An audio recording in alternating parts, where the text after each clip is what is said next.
How often are you wrong about your call-outs? Where you've said someone's not natty, but it turned out you were wrong? I've done 3 videos in my lifetime and probably done 100 posts of natty or nots where I said, oh, I was actually wrong.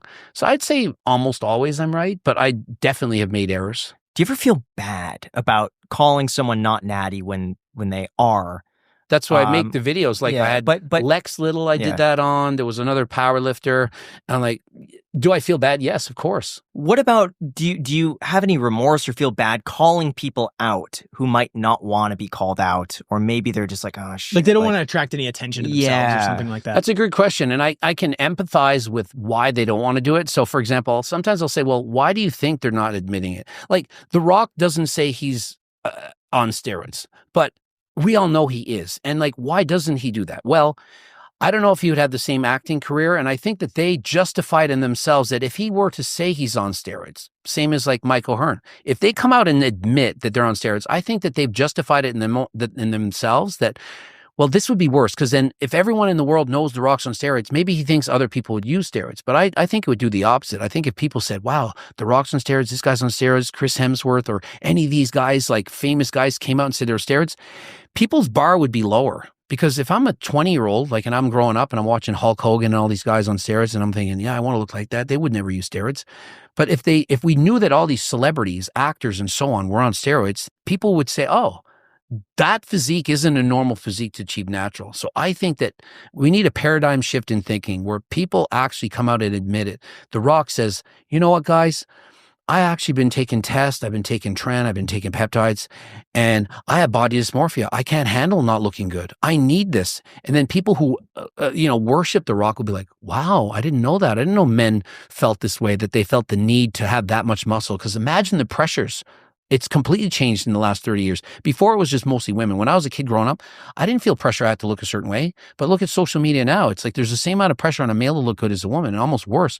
Women, they need breast implants and whatnot, but they don't have to put on muscle. Men, they need a drug to look the way that women want them to look. Do you think that virtually all A-list actors that get shredded for a certain job take some sort of performance-enhancing drug? Like, what about like Tom Holland, for example? If you know who Tom Holland is, he got jacked for Spider-Man. You think he's on something?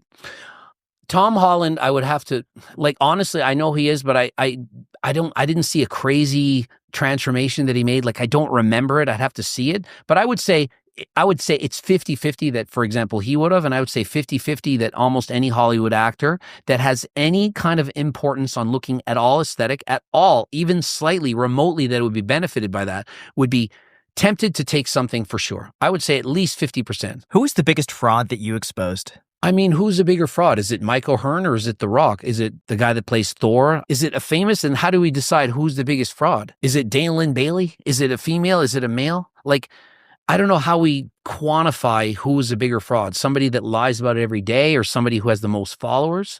Like, I would say lies about it every single day through their teeth. Oh, the Michael Hearn is the most notoriously famous person that is exceptionally obviously lying that's on steroids. I think that he's justified in his head that he can't just admit it. I almost think that he's like convinced himself, because there's no way he's natural. I would bet my life against $1 that he's not natural. There's no way he's natural. But I think that he's in his 50s and it's like, what's the point? It's a joke. It's like part of me now. I think maybe he's justified and said, well, if I come out and say that I'm a fake natty for all these years, that, well, maybe kids will think that they should use steroids, so I'm going to lie for their benefit. Like, I think people justify, like, no one wants to lie. When you ask somebody a question straight up to their face, like when I talk to people face on, like I'm talking to you, let's say you're on steroids. Are you on steroids? They'll kind of like, well, what makes you think? My friend, they don't want to say no. Like if you say, Greg, are you on steroids? I say, yes, I'm on 140 milligrams. I can look at you in the eye and say it. But when people are lying, they tend to not want to lie. So I can tell oftentimes by body language when I meet somebody in person, I'm like, you've been saying you've been natural or not, and I look at them in the eyes and I just ask them, and 9 out of 10 times you can tell. It's like we were talking about the Shin Dim show.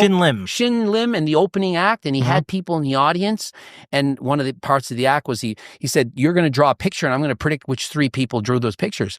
I was from behind and I looked and I said, her, first picture, her, and I got it right 3 in a row, did I not? And it was like, you can tell by how people act. People don't want to lie, and so people that are lying about being natural, you can kind of tell in the way they answer the questions. And so sometimes I'll just look at how they respond or how they'll answer a question in a video, and I'll be like, that's a liar, I can tell. If you could have confirmation on one influencer, whether they're taking something or they're not, who would it be? Confirmation. I mean, the ones that I need confirmation, I don't need it.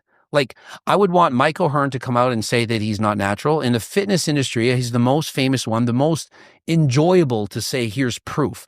But I don't need proof. I would bet my life against all of ours in this room. We're all going to die if he's not. I know he would fail. And Mike and The Rock, 100%, I know for certain. I would swear on the Bible. I would bet I would bet my family's. There's no way this guy's natural. And so but I would love to have the proof. Then I could say here, because then people would know. And I think The Rock would make the biggest difference in Hollywood because he has 500 million followers. That would be a huge difference. And Mike O'Hearn in the fitness industry, I think that would make the biggest difference. Now, one of the biggest traps with healthy snacks is just how misleading they are. A lot of protein bars I've noticed still spike your blood sugar, contain hidden sugars, or contain ingredients you can't even pronounce. And then you're hungry again an hour later. That's why we love the sponsor of this clip, War on Sugar. They make a bar that actually keeps your blood sugar stable, tastes great, and contains ingredients that you recognize. War on Sugar bars are amazing. They're designed specifically to avoid insulin spikes, and their sweetness comes from monk fruit, which is exactly how they stay sweet without getting that blood sugar response. Plus, they use healthy fats and natural fiber to slow digestion and keep energy steady. And the result is amazing. It's no spike, no crash, and no craving afterwards, just clean, sustained energy that actually lasts. And the ingredients list is refreshingly simple. No sugar alcohols, no preservatives, no natural flavors. Everything comes from real nuts, real fruits, and real cocoa. So whether you're watching your blood sugar, eating low carb or keto, traveling or training, or you just need a grab-and-go bar that actually fills you up, War on Sugar is that bar. They've got great flavors like lemon blueberry, peanut butter pistachio, and chocolate peanut butter crunch. Seriously, guys, I highly recommend it. Just go to waronsugar.com and use code ICED10 for 10% off your first box. Once again, that is waronsugar.com. ICED10 is the code for 10% off your first box. I have a problem. When I eat, I spike and I crash and I cannot focus. I do not suffer that with War on Sugar bars, so I highly recommend it. Thank you so much to War on Sugar for sponsoring this clip.